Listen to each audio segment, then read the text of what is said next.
Available every. Hello everyone and welcome back into the GSMC Dead Ball Sports Podcast, brought to you as always by the GSMC Sports Network. And for our fourth segment of today's show, we are ranking all 5 of the new NFL head coaches on how they were hired, why they were hired, and what they could make an impact on for their respective teams. We're still waiting, like I said, on the New Orleans Saints job to be filled, so I will come to you with that once that news is announced. But looking at the top 5 head coaching hirings thus far, all of them could be special in their own right, but I do feel like some are better than others, and that will be reflected in my rankings. So without further ado, let's jump right into them. Let's start at number 5, shall we? And this has to be Brian Schottenheimer.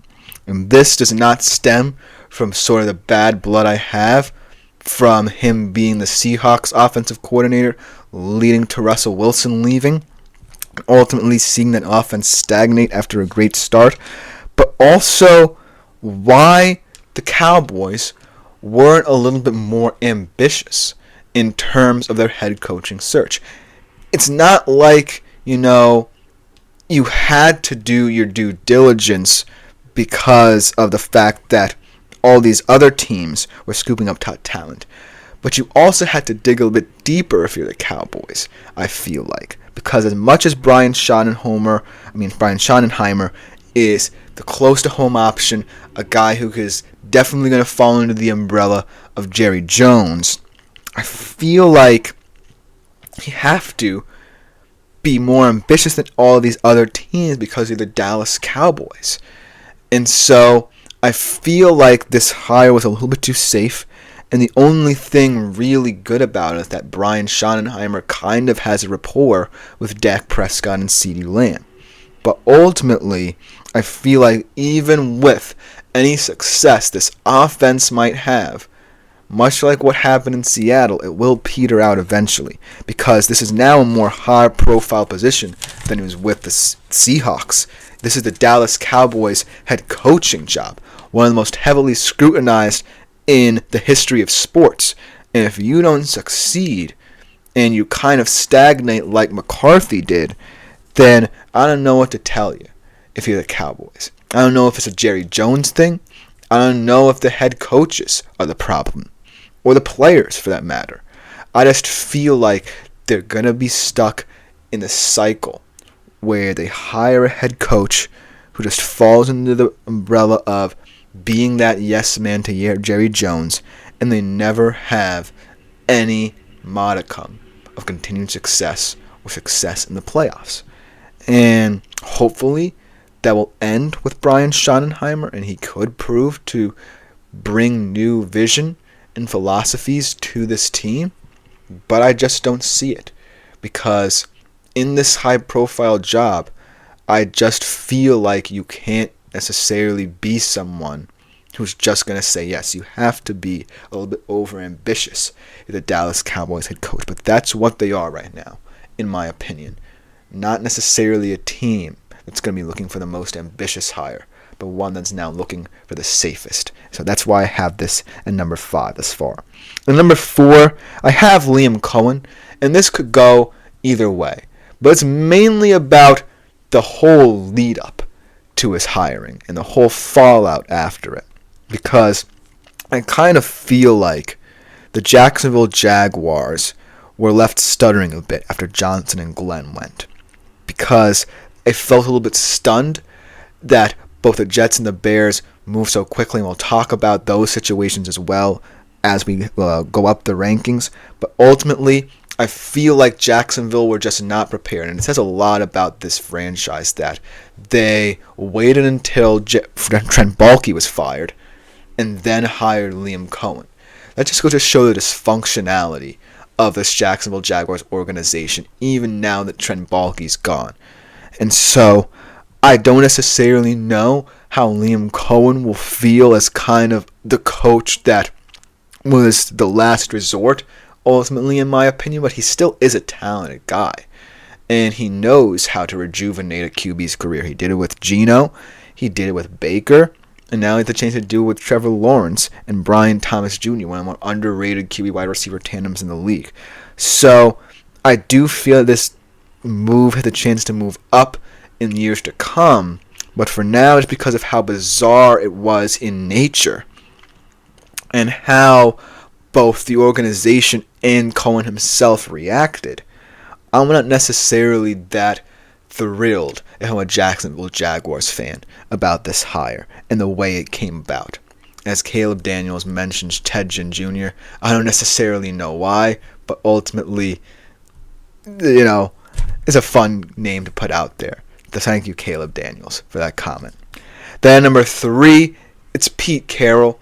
I feel like Pete Carroll kind of sits in the middle tier of NFL coaches in terms of how he profiles now compared to how he profiled this tenure in Seattle. But ultimately, I feel like the Raiders needed an experienced head in charge because I feel like Antonio Pierce was a little bit out of his depth at certain moments, and it showed in how he managed games. And thus, Pete Carroll was kind of the smart hiring here for the Raiders. It wasn't necessarily the flashiest, as a lot of people thought it would be, but I definitely think that he could be good for them. Obviously, we're hearing rumors of a Carroll-Wilson reunion in Las Vegas, and I wouldn't be mad at it because that quarterback situation is certainly very shaky, and you're in the AFC West for that matter, and all the other teams are improving around you.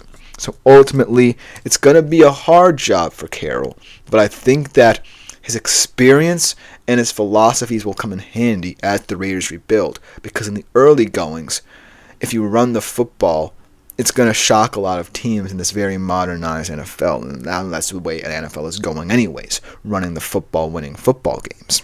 But ultimately, I feel like this hire is going to come down to the footprint that Pete Carroll leaves in this team after he either retires, is fired, or just departs of his own accord.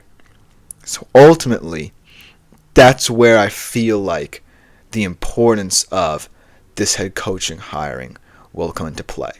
What mark he has on this team after he leaves.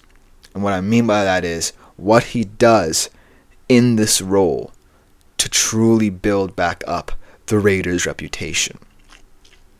If he finds ways to improve this team, really bolster this roster, and get them back to what they once were, then that's good for the franchise. But if he doesn't, then this really was not necessarily a solid move in a year where you could have gone a bit younger, potentially a bit more innovative. But I still like this hire because it's definitely proving to be a lot more experience mattering for Tom Brady and this ownership group of Las Vegas. And Pete Carroll has experience in spades for you. So that's why I find this in the middle tier. Again, one of those that can move up or down, but still one that I want to see after the fact rather than before the fact, because the hype surrounding him is a little bit unwarranted for a team like Las Vegas. So let's see what happens after he leaves the Raiders and see where he's left them at in terms of his tenure here. But then at 2-1, it's got to be the two former Lions coordinators, Aaron Glenn with the Jets and Ben Johnson with the Chicago Bears. And I feel like, they could have been flip-flopped. Glenn could have been top, Johnson too. But ultimately, I feel like the offensive-minded head coach with that Chicago Bears offense had to be over the Aaron Glenn Jets, even though the Jets defense could be seen as better right now than the Chicago Bears offense. But that's what I'm saying about Ben Johnson being number one. The potential of the Chicago Bears offense is what ultimately saw him rank number one in my personal rankings. But it's no indictment of Aaron Glenn. I just think that he has A, the harder job, and B, the harder QB situation. Ben Johnson has a nice, young, second-year quarterback in Caleb Williams with that talented receiving core. Aaron Glenn, on the other hand, certainly has some talent on offense, but Aaron Rodgers could grow disgruntled. Devontae Adams as well, because how Aaron goes, Devontae goes. Garrett Wilson could be set to test free agency perhaps. They might be able to retain Breece Hall, but if they break up the band, they break up the band. And yes, the defensive side of the football for the Jets is the strongest for them, but ultimately, it's going to be tougher for Aaron Glenn in that media circus than Johnson with Caleb Williams, even though a lot of people are expecting better things in year 2 for Williams because of the innovative nature of what Ben Johnson can do for him. So, while I do love this Aaron Glenn Jr. hiring for the New York Jets, and he's their boy. He played for them.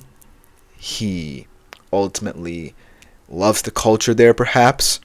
I feel like this Ben Johnson hire is going to pay dividends in terms of how he revolutionizes this offense and becomes something truly special.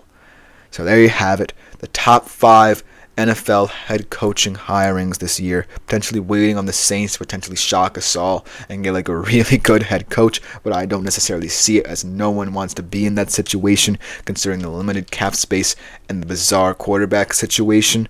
But ultimately, let me know what you think in the comments about all of these head coaching hirings. And coming up to conclude today's show, looking ahead a little bit prematurely to an FA Cup 4th round clash between two teams in Brighton and Chelsea with very stark similarities in how they play and their players, but very differing philosophies in how they achieve their success up to this point. We'll be right back after this short break to talk about it.